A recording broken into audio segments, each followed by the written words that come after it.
poverty, kawad-an og kwarta, murag wala jud na diri sa aimtag. And even sickness, lami pa imong panglawas ron, unya kalit lang. Kaliton ra ka sa imong lawas. Okay pa man kog hapon karon nganong inani man. And it causes you a lot of stress. Kapoy kaayo, it becomes weary and burdened. And bisan ang mga Kristohanon, they are not exempted. Kita nga mga Kristohanon, we are not exempted. The work of the enemy is to kill, steal, and destroy. When you are of God, maujud na ang iyang imuon sa imuha. Kawaton ka sa iyang presensya. Pakapuyon ka, mahimo kag slave aning kalibutan. Mahimo kag slave sa imong sala. Mahimo kag slave sa imong bisyo. Mahimo kag slave sa kwarta. Ug moabot ang panahon sa binimo sa una sa sugod-sugod, lipay kayo. Pero moabot ang panahon, bugat na kayo imong gidala. And you are at your end. Kapoy na kaayo ka. So, if we are weary and burdened, kung giyo kapoy ta, ug naguol ta, where then do we find rest? No? That's why uso karon mag-vacation. No? Magbakasyon. Bahala na ng kwarta. Ang importante, makuha na ko ang peace of mind. Maadto sa akos kabukiran, maadto sa akos kadagatan, mupalayo sa ko gamay sa mga problema, muundang sa ta, di sa ta mo gawas sa itong mga balay, magtago, mangita, tag rest. When I was working sa Manila, na night time nga, I was working graveyard, panggabi. Unya, ma-weekends, ko kay, wa naman kay tarong tulog from Monday to Friday. Kay panggabi man kanya, lisod man matug sa buntag. Unya, pagkasabado, akong itulog, tibok adlaw matug ko. Pag mata na ko, kapoy ragyapon ko. Unya, madomingo, maura gyapon, itulog. Pag mata ni mo, natulog bitaw ka pero wa ka kapahuway. No? Have you experienced that? Natulog ka, unya pag mata ni mo, mas gikapoy ka. That is not true rest. Nga naman, bugat kayo imong kasing-kasing. No? Bugat kaayo. That's why people who tend to not to take that true rest enter into anxiety, enter into depression. No? Not, sabi nila, there are good stress, pero madalas kanang atong stress, bad stress jud, bad trip jud ni atong stress. Wa jud kay na-enkwentro nga good stress. Pero medyo ni bad trip, no?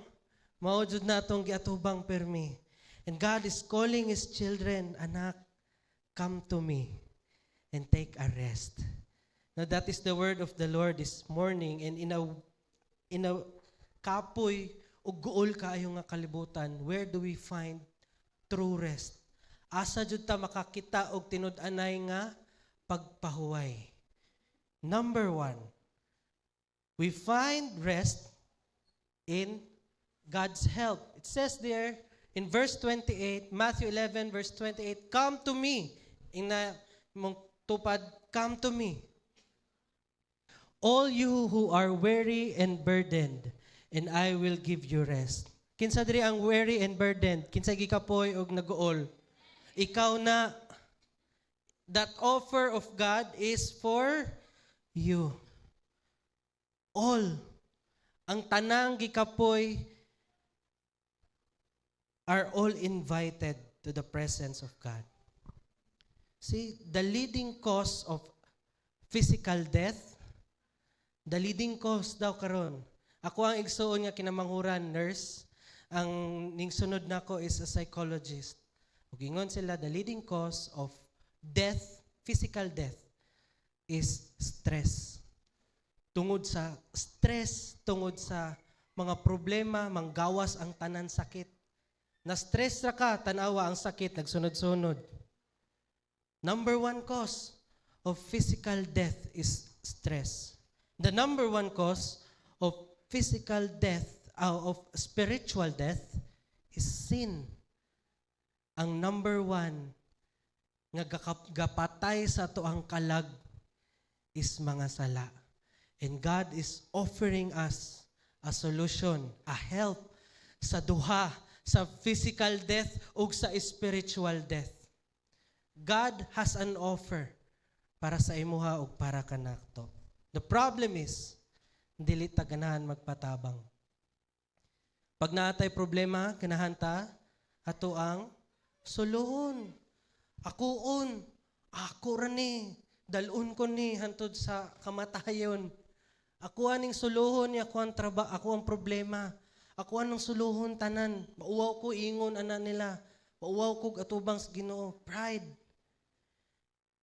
See, the first step in receiving help, the first step aron makadawat kag tabang is the acknowledgement that you need it. You do not receive help because moingon tas Ginoo, di nako kinahanglan imong tabang, Lord. Ako ray makapangitag solusyon sa ako ang kaugalingon. When we face problems, unsa atong ginahimo una? Moampo o mangitag ato ang solusyon. Most of the time, no, mangita jud tag ato ang solusyon unsaon pagsolbad sa atong problema. Bisan hantod karon, naa gihapon ko inana nga mindset ong ako ang asawa, diri jud mosulti ang Holy Spirit permi. Moingon jud asa man imong pagtuulang ka, nagproblema man ka sa next week. Sige ka gunaw na lang ga atong budget murag pangduha na lang ni kaadlaw. Wa jud next month next week mo palit na pud tag mga vitamins nimo, imong gatas, wa jud ko inugpalit. Moana jud asa man imong pagtuo, imong ginahuna na next week pa man. Asa ang karon? Ang karon provided man ni Lord. Ayaw sa gunahuna ana, ayaw sa ka-stress ana nga mga butang. Bitaw no, nangita na kog solusyon sa akong utok, but ingon ng Ginoo, come to me.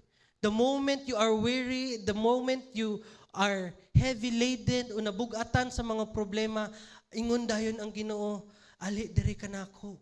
Duol ka nako, ayaw sa pangitag solusyon dira sa gawas. Ihilak sa na diri sa kuha, iduol sa kuha ang imuhang problema. Acknowledge your problem and duol ka nako.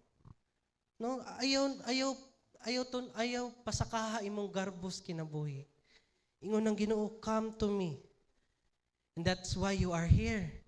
You come to the Lord. No? Tapi ka imong tupad. Salamat sis, salamat Brad na aka. You will receive help from the Lord. You are at the right place at the right time.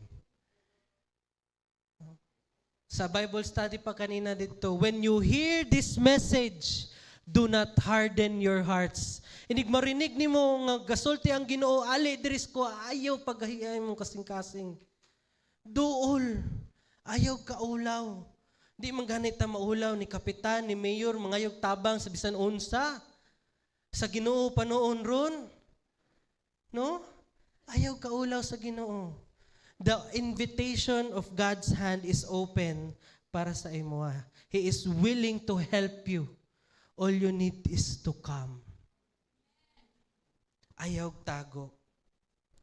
When we come to the presence of God, when we come into surrender, ato ang tangtangon, ang pride sa ato ang kasing-kasing, ang kaulaw, dako kay kog sala na imo, maulaw kung matubang dito simbahan. Nila Pastor John, daghana bayag pastor dito. Halos pastor naman to tanan dito maulaw jud kog pakita dito daghan kay kog salam. Murag last week, 2 weeks to kuha ka simba. Ayaw tago. Come into the presence of God. And that is the first step, mga igsoon, in receiving His help. He said there, come to me. You, ikaw, nga gikapoy, og makadawat kag pahuway. Number 2. In order for us to find rest, number 2, we find rest in God's hand. It says in verse 29a, take my yoke upon you and learn from me. Next slide, please. Yan. Yoke or zugos in Greek means heavy burden. Kanang yugo, mo ba'y Bisaya na? No? Ah, previous, diri sa Pilipinas, ang yoke o yugo na ako makita, usara. Usara man joy kabaw sa mga farmers kasagaran, no? Ang farmers na duha ka kabaw, dato na siya, sindero na siya pagduha. Pero usara kasagaran. O ang yoke, yung yugo mo nang ginapatong sa ilahang abaga para mubira sa bugat nga ibutang. So, a heavy burden. Dungagan imong problema ang kabugaton. Maong yoke. Ingon si Jesus, take my yoke, kuhaan ni akong yugo. Take my yoke upon you. Wa na. Kapoy mong ganita, dungagan patong problema. Take my yoke, ingon si Jesus, and carry it and learn from me. See, but the yoke na ginahisgutan dili ng single nga yoke. No? Dual na siya. A balance or pair na ang pasabot ana when you go to its original word. Dili siya single nga yoke, double. Why is that so nga double? Jesus said, carry your cross. Diba? Pero he did not say carry it alone. He just means that we will carry it together. Ang problema nga imong gidala is not meant to be carried alone, but it is meant to be carried with Jesus. Kuyog mo, mao yang pasabot. Ibutang ng yugo sa imong abaga, ang usa na adres ko ug tabangan ta ka. Mapiang ka? No? Akayon ka. A picture of hand is something that is memorable sa ako as a bata. When you're a parent, you are a mom. O gidani mo imong anak sa merkado, sa plaza, sa mall. Unsa imong isulti permi sa imong anak? Gunit sa kuang kamot. Para unsa, dili siya mawala, dili siya masaag, maproteksyonan siya kanunay. Ayaw buhi sa kuang kamot. Mo jay sulti sa kong mama permi. Ayaw buhi akong kamot. Gunit permi. Why? Because this hand is your protection. This hand will be your guide. This hand will pick you up every time you stumble. A kid when walks always stumbles. But the hand of a mom or a dad is always there to pick him up. And that is God's hand for you and for me. It is always there to help us, to carry us. Dili para mag-inusara rata sa ato ang kinabuhi. God wants us to learn. He says there, yoke and learn. No? This hand will be a guiding hand. The hand of God will guide us. That's why he says there also sa Hebrews chapter 4 nga gidiscuss ni Pastor Zoilo ganina, if you want to find rest and help from the Lord, study His Word. His Word is a double-edged sword, penetrating, dividing the soul and spirit, joints and marrows, your minds and your hearts. It will guide you. It will correct you. The Word of the Lord is alive and active. It is useful for teaching, correcting, training. When you need help, you listen to the guide. No? Wala man siguro kanato nga nangitag tabang unya dira gyapon ta maminaw. That is a stubborn person. When you are looking for help, when we are drowning, ug muitsa ang lifeguard, kuaaning salbabida. Gunit dira kay guyoron rata ka, dira ka malumos. Moingon ka di ko Ikaw lang ngoy padong diri magbuot ka. Malumos jud ka jud. You follow the instructions in order for you to be saved. Kupot. Gunit. Huwat nga birahon ta kayaw lang kahadlok. No, we follow the guidance of God together with Him. And that is how we will receive help when we are tired and weary. Don't look for solutions on your own. Allow God to guide you. Allow God to help you to find solutions sa imuhang mga problema. Ako wala, dili ko sure unsaon pagsulbad sa imong problema kay naapog ko ako. But when we come into the Lord and ask help from Him, ang iyang tabang kanunay gyud. Naa ba kay problema sa una nga hantod karon naa pa? Naa pastor. Anang Ginoo, di duol nas ko tabangan ta ka. And we will find solution on how to help you in your problem. I will be there with you. Mo'y ingon sa Ginoo. Burdens carried alone may be unbearable. Ang mga problema nga gidala nato sa ato ang kaugaligon may be unbearable, dili jud masarangan.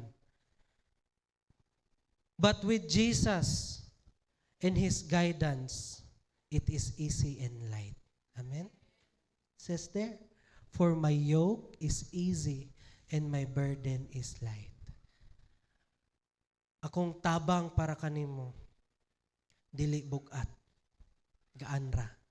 Muaswat bitaw ka, aswaton gihapon imong cross, dalon gihapon na nimo imong sakit, dalon gihapon na nimo imong problema, dalon gihapon na nimo imong kapigaduhon, pero dili na ka nag-inusara, tabangan ta ka.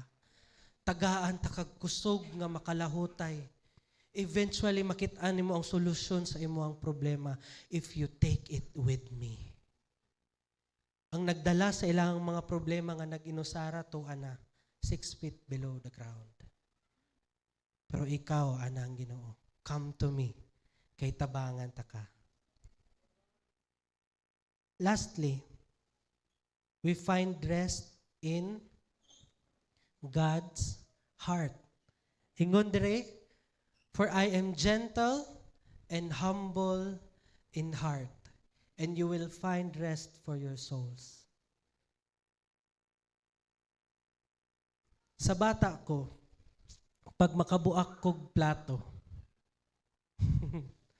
or baso, labaw na kanang mga unsaning kanang mga China nga mga korel sama na mga inana nga mga porselana nga mga plato nga pagkambugata unya bata ka mo ipahugas sa imo kanang ginagawas pag naibisita namo inana nga plato pang bisita ra mga porselana kanang plato nga pang adlaw-adlaw man ang plastic nga malabay ra pero pag naang bisita porselana labaw na kung imong bisita abroad.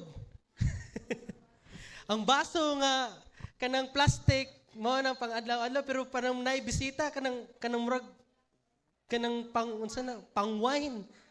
Kanang nami jud kayo no? Manggawas na. Unya sugon ka sa imong mama hugasan na nimo. Unya mabuak nimo. Sus magtago na lang gyud ko sa pwede taguan pasaylo ay ikuan jud ta ka nga mao jud niya akong experience bata pa ko malatos jud ko makusian jud ko hadlok kayo ko makasala di jud ka ganahan magpakita magtago jud ka pag naa kay nahimong dili maayo no taguan jud nimo tanan pag naa na ang manugsukot sa imuhang giutangan wala gyud. No, wala man guro naminaw nga globe dre. Wala sa una ng plan ba bayad kag binulan. Unya tubagan ni nak. Ingnaw, wala imong mama og papa dre. wala patay inugbayad sa tong internet. Balag putlan sa taron oy. Asa man na nimo pangitaon pangbayad ana. Magtago ka. Especially when we sin against God. Magtago ta.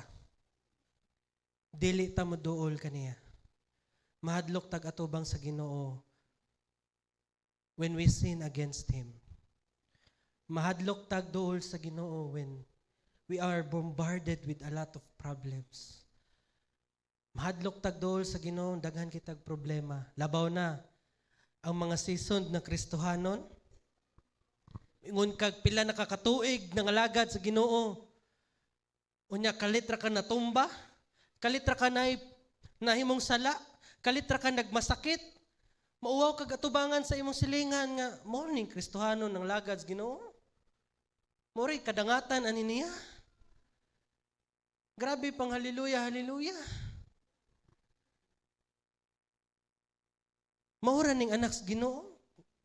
Kasala ra gyapon. Natumba ra gyapon.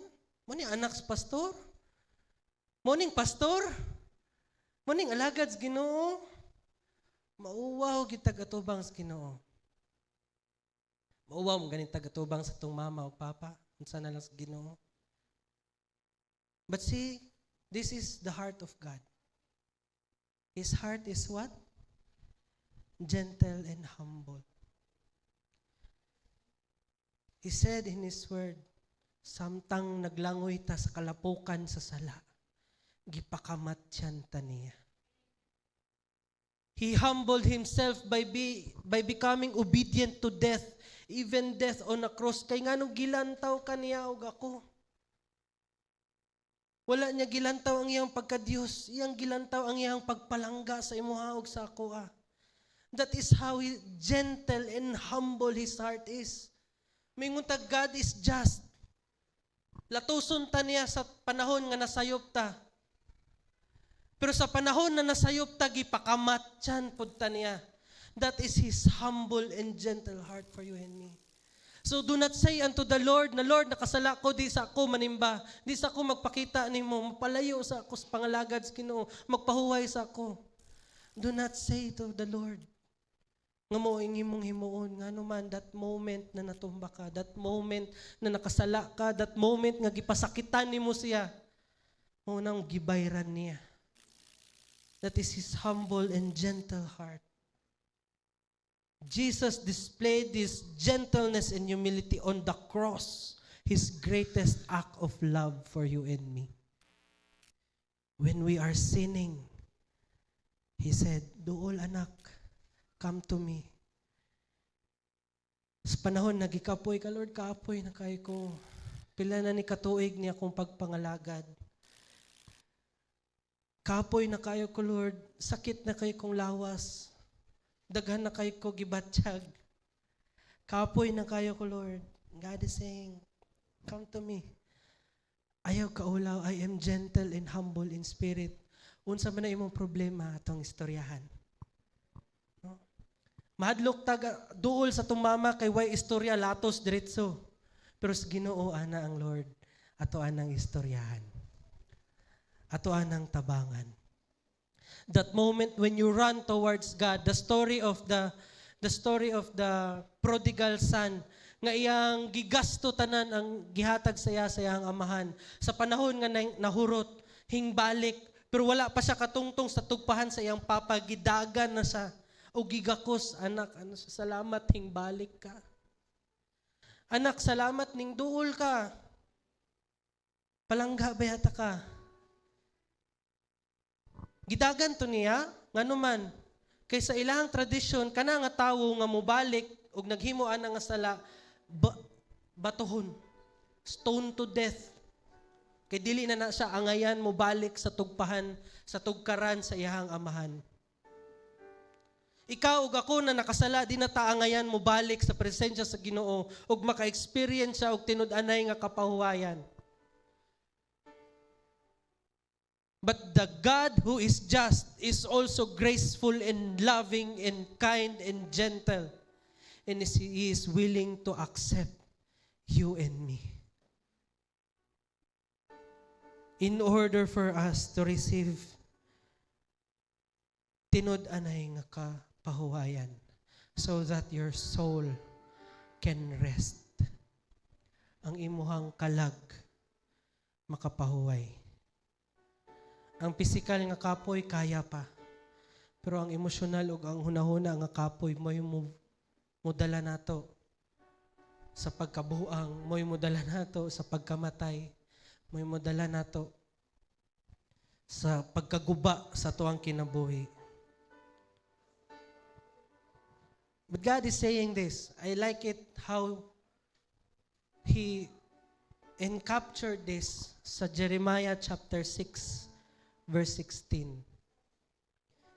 Jeremiah was telling the people of Judah to repent and return to God, tungod sa ilahang mga sala.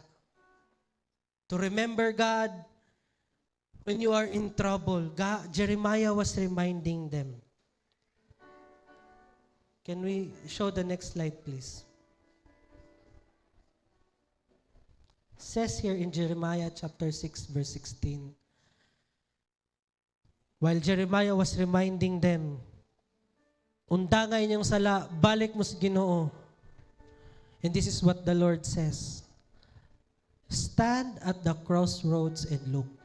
Tindog diya sa crossroads, sa dalan, nga imong pagapilian. Ask for the ancient paths. Ask for the eternal path. Ask where the good way is and walk in it, and you will find rest for your souls. Are you tired? Are you in trouble? Bahon ka ba sa utang? Nakisakit gibatsyag? Are you ashamed sa mga sala nga imong gihimo? Are you frustrated sa kinabuhi? Are you just simply tired sa kinabuhi nga naa karon? God is saying, tindog diha sa dalan, lantawa. Unsa ang imuhang pag-aagian?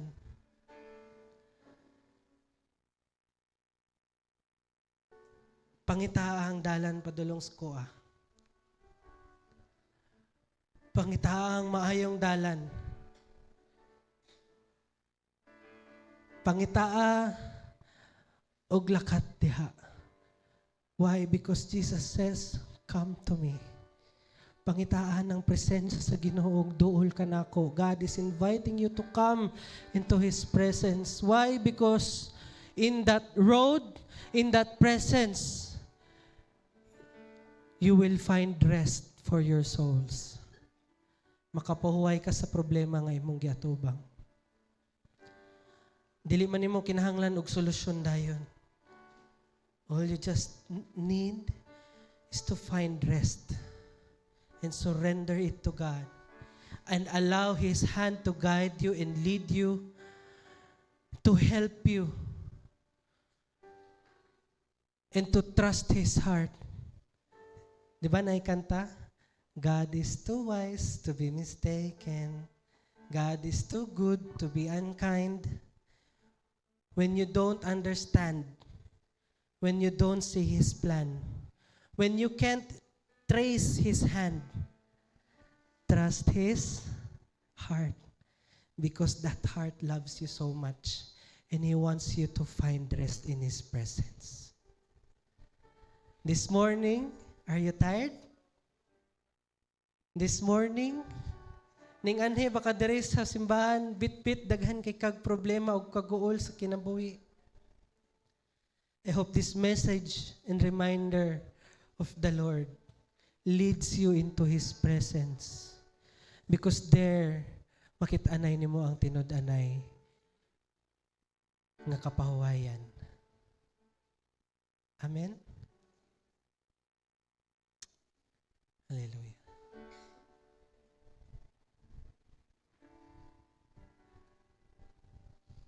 Can we sing unto the Lord? We ask the worship team to sing.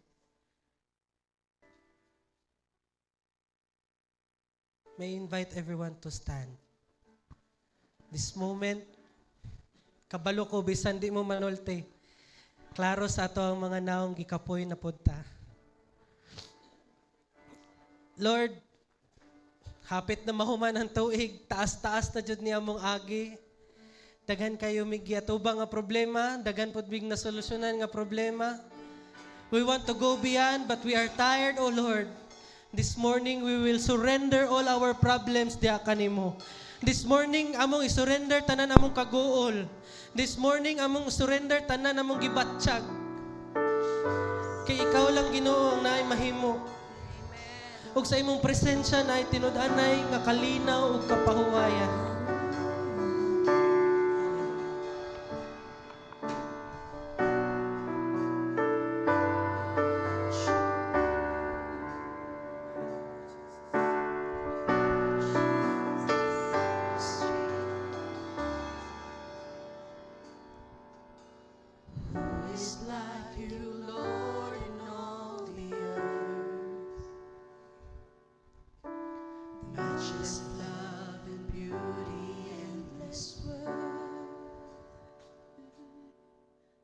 Nothing in this world will satisfy. Jesus, Jesus, you're the cup that won't run dry. Your presence is heaven to me. Sige, igsoon imo iduol na sa Ginoo. Iduol sa iyang presensya. Hallelujah. Your presence is heaven to me.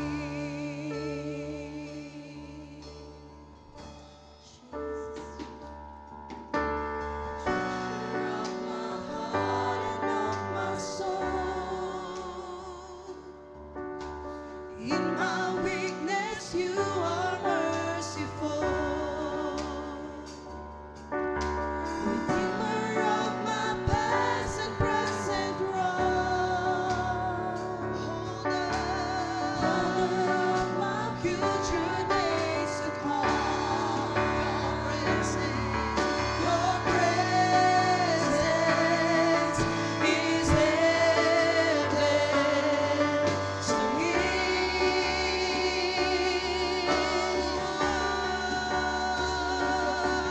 Your presence is heaven to me. Oh, your presence, Lord.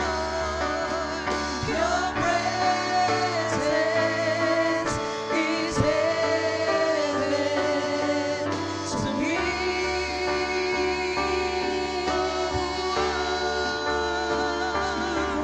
Your presence is heaven to me. To me. Oh, Jesus. Oh, Jesus. Your presence is heaven to me. Oh, Jesus. Oh, Jesus. For one last time, iduol na kang Your Jesus. presence is May mga problema, heaven to isinggit sa iya. Oh, Jesus. Oh, Jesus. Your presence is heaven to me. Oh, Jesus. Oh, Jesus. Your presence is heaven to me. Hallelujah. Allow me to pray for two persons this morning. The first person is a heart that is tired sa iyang mga sala. You are here but you are ashamed of your sins. Nauwaw ka sa Ginoo. Kay bisan sa iyang kamayo, imo siyang gitalikdan. And God is calling you back, anak, come to me. I know you are tired of your sins, but I am gentle and humble in heart, and I am willing to forgive you. Lord, I pray for that child of yours who is here this morning, who is tired sa iyang mga sala and gikapoy. Nabot ng iyang limit o gikapoy. O Lord, may you show your gentleness sa iyang kasing-kasing. Nga imo siyang pagadawaton balik sa imo ang presensya. Imo siyang pagabatsyagon sa imong dakong gugma sa iya. Kay wala ka naglantaw sa iyang sala, imong gilantaw ang iyang kinabuhi. Nga imo ang gipalangga. As she surrenders her life unto you, may his soul find rest, kapahuwayan sa imo ang presensya. ug makabalik siya sa panalangin nga imong gihandam para kaniya. Salamat Ginoo. Kay dili mo buang imong kamot. Dili buta imong mata. Dili gamay ang imong pagpalangga. Salamat Ginoo. Imo siyang pagabatsyagon sa imong dakong gugma bisan naara siya sa iyang gitindugan karon. Salamat Ginoo sa kapasayloanan. Salamat Ginoo sa kaluwasan nga imong gihatag sa iyang kinabuhi. Magahatag kini og kalinaw ug kapahuwayan sa ngalan ni Jesus. The other person is a person who's tired, nangalagad og dugay nga panahon, naghuwat sa panalangin ug gikapoy gihapon. Tired physically, emotionally, spiritually, but you are here hanging on a thread. God said, ayaw suluha ang imuhang problema. Anak taka. Iduol na sa kuha. Ayaw suluha ang imuhang mga kabalaka, ang imuhang mga problema. Ayaw pangita og solusyon sa pangitaa ko una. Bitbita imong krus, lakaw padung sa kuha ug tabangan taka. We will carry your cross together, says the Lord.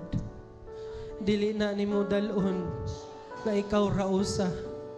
Ang solusyon na ara, pero akong tabang nahapod. Na ako anak,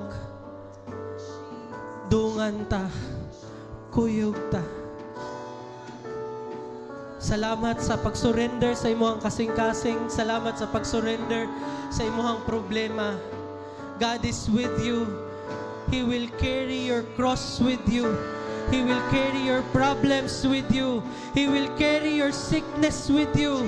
He will carry you through the deepest waters sa imong kinabuhi. And in the middle of the storm, you will find rest for your souls.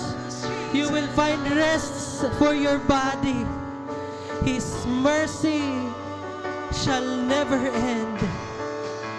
I pray, O Lord, that you will touch that person's head and you will clear it from its anxieties, mga kabalaka. You will touch that person's heart, ang iyang kasing-kasing, iyang tagipusoon. You will give it peace, O Lord. May your peace consume the heart of your people this morning as they surrender their worries, their heavy burdens unto you, and they will find rest. Their strength will be renewed. They will soar like eagles. They will run but not be weary. Dili sila pagakapuyon, Ginoo, kay ang imuhang grasya mo'y mutuklod kanila. Upadayon, ang imuhang kaluoy mo'y musalo kanila. Ang imuhang pabor ug panalangin mo'y mag-una sa ilahang dalanan. Ug ang imuhang presensya, ang imuhang dugo mo'y muayo sa ilahang lawas, sa ilahang hunahuna, sa ilahang mga problema. Salamat, Ginoo. Imo ming gitagpo karon nga buntag. Angayan kang pagadayawon, pagasimbahon. Salamat, Ginoo, sa kapahuwayan nga imong gihatag kanamo karon. Makapadayon mi, Ginoo, kay naa ka. Salamat sa imong presensya, O Lord. Salamat, Ginoo. We are where we are because you are here with us. Salamat, Ginoo. This is our prayer in Jesus' mighty name. Amen and amen. Makalingkod kang tanan.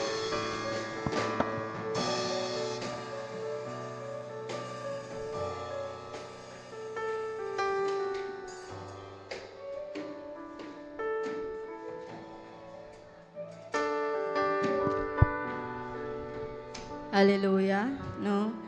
sa tanang stress, sa tanang mga tuang mga gibit-bit, sa usang klaseng mga problema, emotional, spiritual, no? Giingon sa pulong si Ginoo, come to me, moduol ta sa Ginoo. O He promised as we come to Him sa pagduol nato niya, iyang gi-promise sa Philippians 4:19. And my God will meet all your needs. Ang Dios magatagbo sa tanan. Wala giingon si Lord nga selected. Sa tanan natong panginahanglan according to the riches. According sa kadato kamaayo sa Ginoo.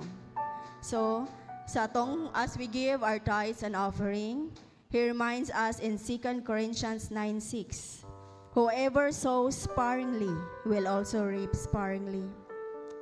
Kinsang gatanom og dutay, magaani og dutay. And whoever sows generously, kinsang magatanom og daghan, magaani og daghan. No, kani ang reminders, a law of agriculture. No, batas sa pagpananom. Kung mutanom kuno tag dutay, moani tag dutay. Syempre no, mag-expect pa tag daghang ani kung dutay itong gitanom. Pero kung magtanom tag daghan, for sure daghan po tag maani. When we give generously, we are not losing. Walay mawala nato, but investing it into God's kingdom.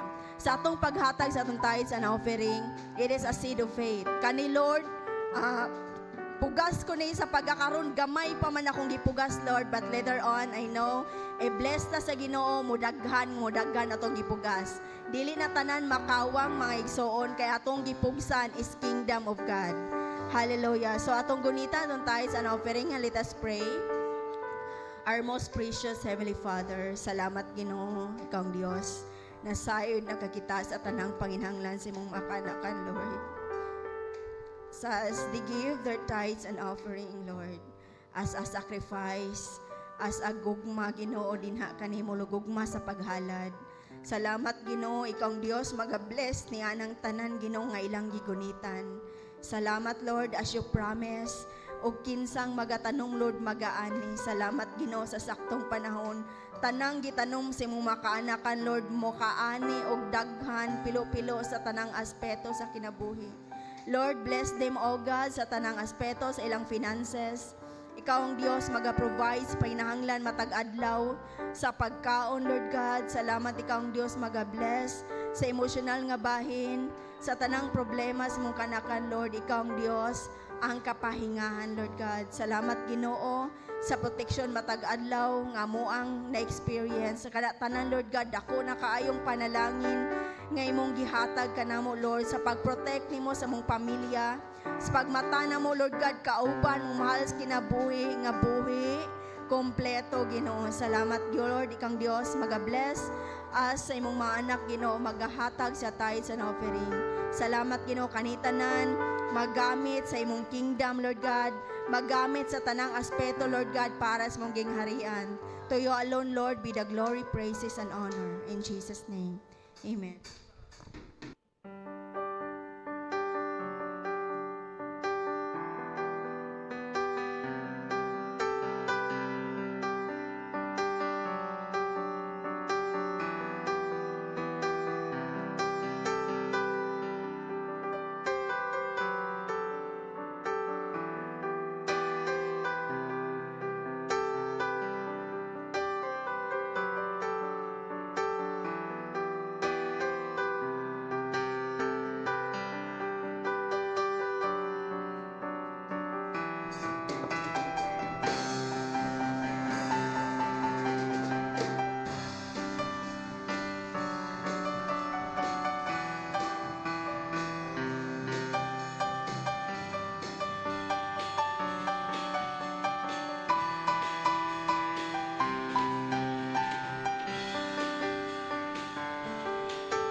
again, Emmanuelians.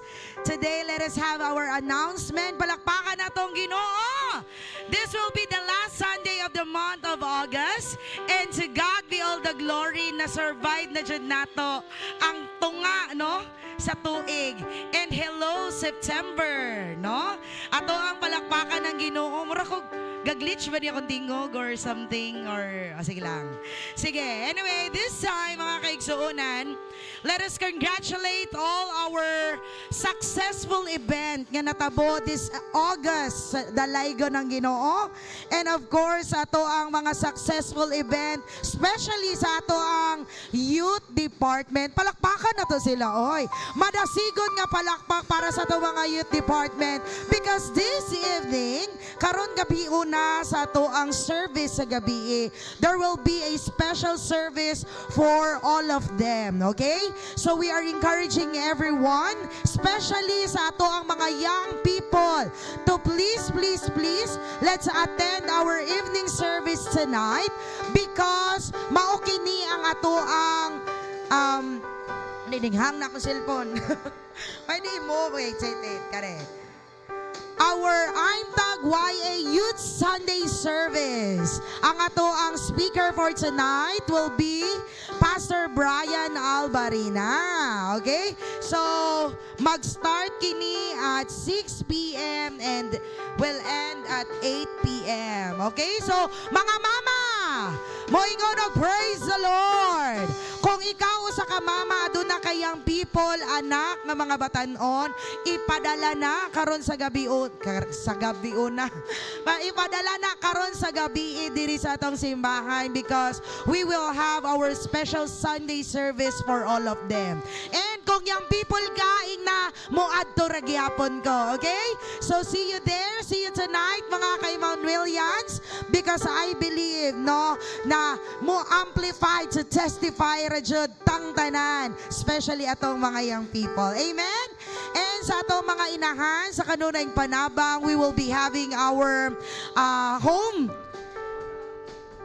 next Sunday, September 7, our WM Home Fellowship hosted by our Mami Nelia Carbajosa. Pero diri rata. Diri rata sa church. Our venue is diri ra sa church.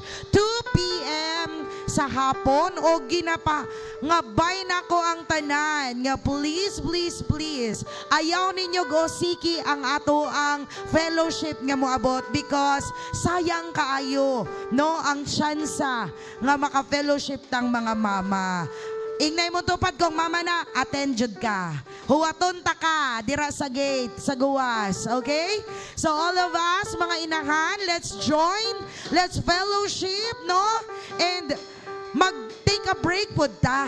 Okay? Ingon gani sa pulong sa Ginoo, tanamay mga pag-abala ka, duol diri ka nako. Mauna ning time para kitang mga mama magka-relate tanay, no? Sa usag-usa. Okay? And also, September 13 will be our WM North Section Fellowship diri sa atong simbahan mga kaigsuonan 9 a.m. in the morning.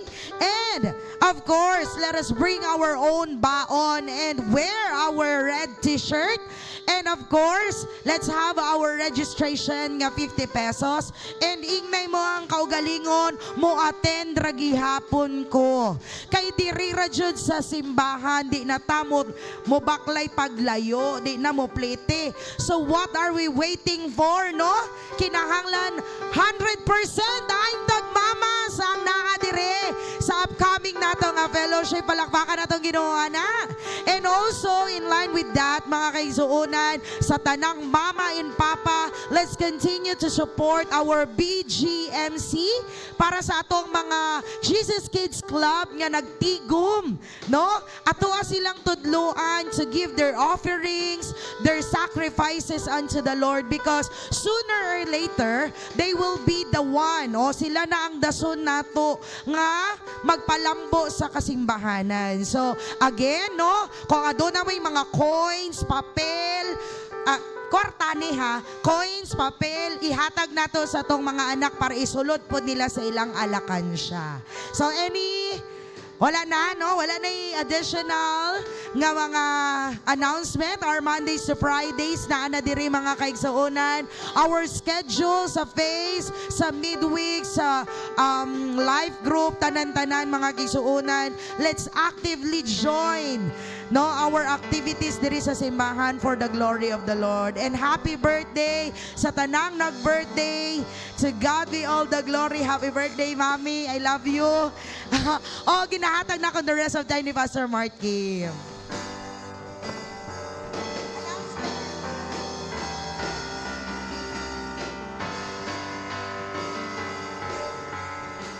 Ako ang ginahangyo ang tanan sa pagpanindog at ang kantahon ato ang doxology. Praise God from whom all blessings flow. Praise Him all creatures here below.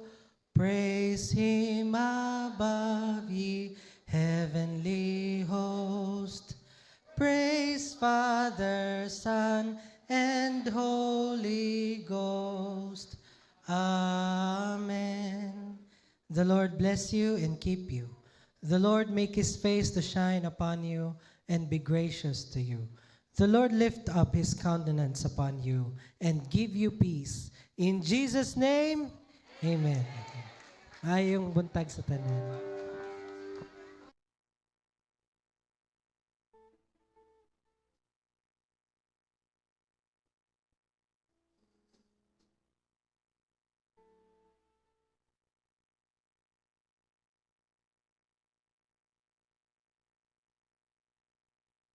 Mga mama, no? Reminder po di ay that on September 7, mauna ang ato ang practice para sa ato ang presentation sa upcoming nato nga WM North Sectional Fellowship. So again, mga mama, naana nato ang tanan kung mukanta ta or mosayaw, pero ginapangabay jud namo mong tanan to please let us join our home fellowship on September 7 kay maupod na ang ato ang practice para sa ato ang North Sectional Fellowship diri sa simbahan. Thank you so much. Once again, to God be all the glory. Amen.